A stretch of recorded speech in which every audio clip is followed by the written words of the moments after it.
When you think about the 1991 Gulf War, you probably think about the big picture, the strategy, the global politics, right?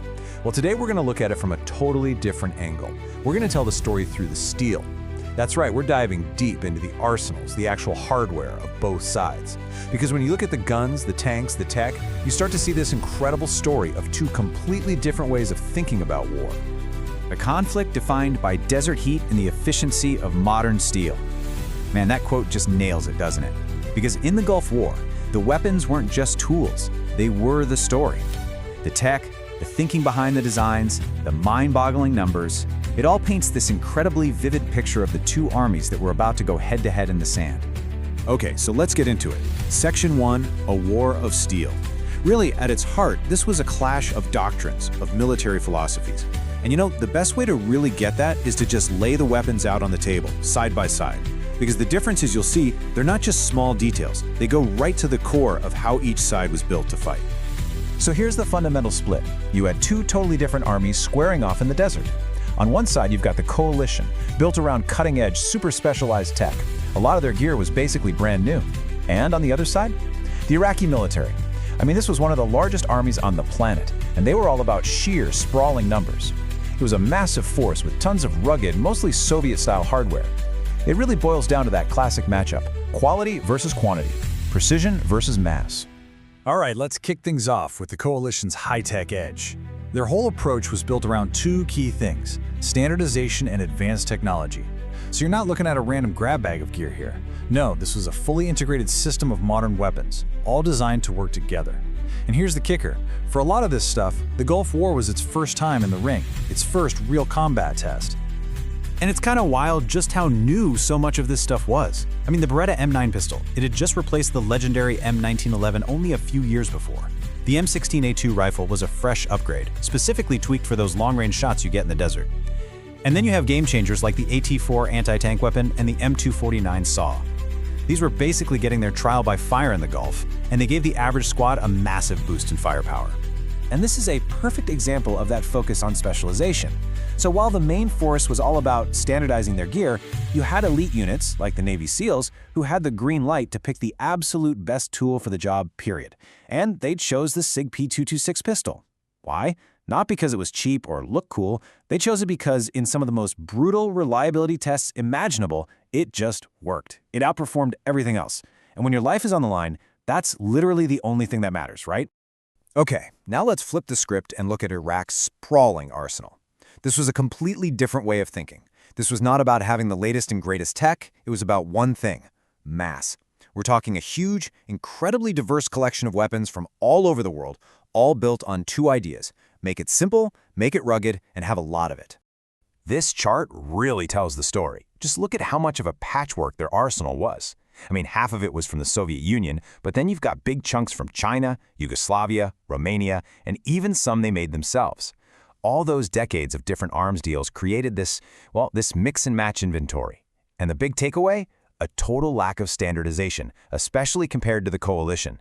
Think about what that means for trading, for spare parts, for making sure you have the right ammo. It's a logistical nightmare. So what were the Iraqi workhorses? Well, you're looking at them. The AKM and its Chinese clone, the Type 56. I mean, these things were everywhere. The RPG-7, that was the big one. It was seen as the #1 threat to coalition tanks and vehicles.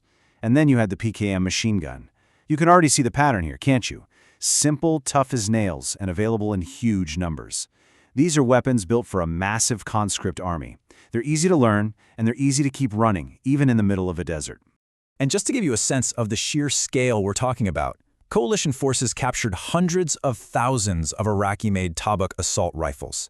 That was their homegrown version of the AK. So yeah, this wasn't some small elite force. This was a military behemoth built on an incredible scale. But here's the thing. Don't mistake all that quantity for a lack of real threats, because sometimes danger comes from where you least expect it. Check this out.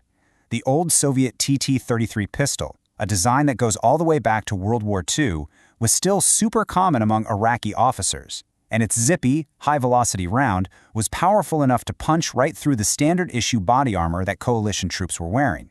A total surprise, and a serious danger from a weapon most people would have written off as obsolete. So that brings us right to the battlefield where all these fascinating contrasts, old versus new, played out for real. You had different generations of weapons, sometimes from the same country, being used right next to each other. It was a wild mix.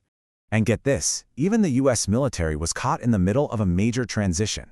So while the front-line guys had the new M16A2, a ton of the Reserve and National Guard troops that got sent over were still carrying the old M16A1 from the Vietnam days. I mean, just imagine that. You're deploying to a war zone with a rifle that could literally be older than you are. But if you want a really stark example, look at the British. They showed up with their brand new futuristic-looking L85A1 bullpup rifle. It looked the part, but in the desert sand, it was a disaster. It was notorious for jamming.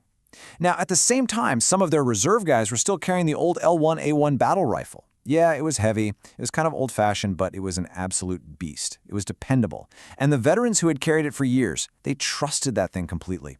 It's the perfect example of how new doesn't always mean better. And here's a final little twist for you, a really interesting piece of battlefield trivia.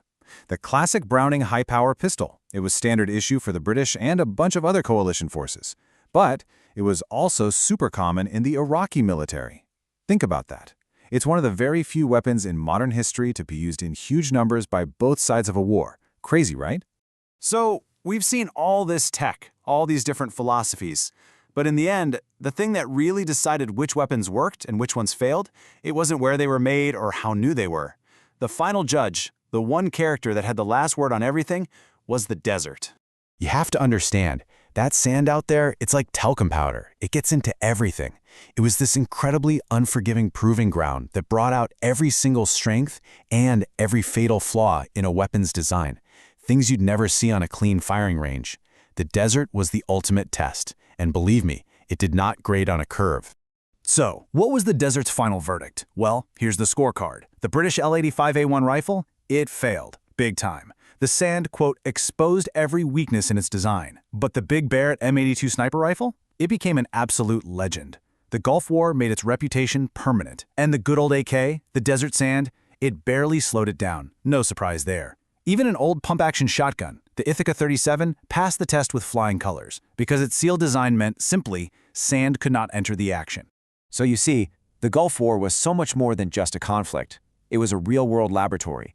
It taught some incredibly valuable and sometimes very harsh lessons about what actually works when the chips are down. Which leaves us with one final, really important question to think about. How did all those lessons about reliability, about having the right tool for the job, and about the brutal reality of the environment, go on to shape the gear that the modern soldier carries today?